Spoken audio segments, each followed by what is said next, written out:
গো কাকিমা, তোমাদের নতুন বৌমাটা কোথায়? দেখতে পাচ্ছি না। ও মা গো, এরকম দেখতে! ছি ছি, একদম তোমার ছেলেটা কি পছন্দ করছে গো? তোমার বউ কিরকম দেখতে?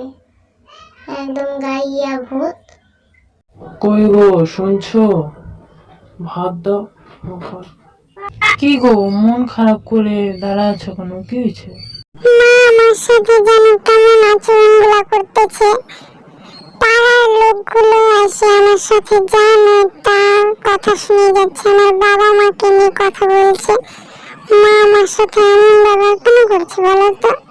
হ্যাঁ, বলতে পারো তুমি কেন এরকম করছে? পাড়ার লোকগুলো জানো তা বলে চলে গো। বৌমা, আমার জন্য এক কাপ চা নিয়ে আসো।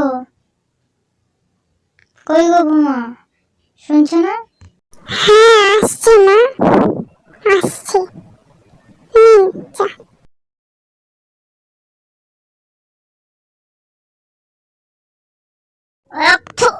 এগুলা কি চা বানিয়েছো তুমি?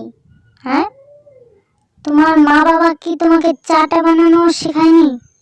হ্যাঁ, যেমন সেদ্ধ করা জল নিয়ে চলে আসছো। ছি ছি ছি ছি, মুখটাই খারাপ। সে যাচ্ছে এবং মনে মনে ভাব কিছু একটা নাটক করতে হবে। ও মা গো, মরে গেলাম। কি হলো বুমা, কি হলো? হ্যাঁ, আমার পাটা বোধহয় ভেঙে গেল। মা, তোমার ছেলেকে ফোন করে ডেকে দিন না একটু। আমার চেনা জানা একটা তান্ত্রিক আছে, ওকে বলবো।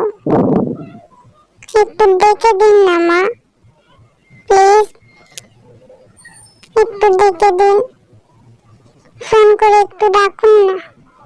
নিয়ে চলে এলাম, ঠিক আছে? তান্ত্রিককে নিয়ে চলে এসেছি। তুমি খুব তাড়াতাড়ি ঠিক হয়ে যাবে। তুই খুব যত্ন সহকারে যত্ন নিতে হবে, ঠিক আছে? তোমরা যত্ন করবে। শুনছো না, তান্ত্রিক এসে কি বলে গেল? ওর পা আর কি ভেঙে গেল।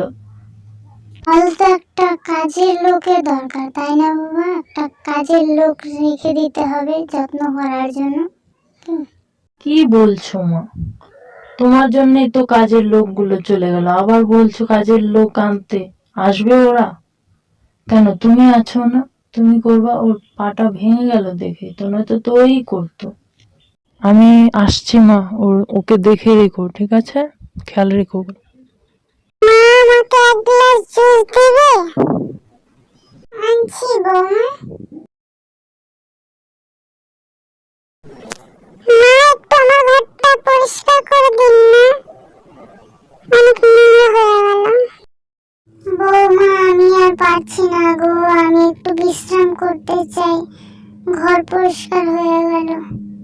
বৌমা, আমি আর পারছি না। বলছেন না, বলুন তো, এখনো তো দুপুরে রান্না বাকি আছে। আপনি ভাবুন তো, সংসারের সকল কাজ করতাম আমি, আর তাও আপনি কিরকম করতেন আমার সাথে? বাবা মিলে আরো অনেক কিছু কথা বলতে থাকে এবং শাশুড়ি তার কাছ থেকে ক্ষমা চাইতে থাকে। আমাকে ক্ষমা করে দাও বৌমা, আমি অনেক বড় ভুল করেছি, আর কখনো করব না। আর হ্যাঁ, তোমাদের সকলকে বলছি, বৌমাদের উপর এমন করে অত্যাচার করবে না। তাই একসাথে মিলেমিশে কাজ করবে এবং তাড়াতাড়ি হবে, কারোর উপর কোনো চাপ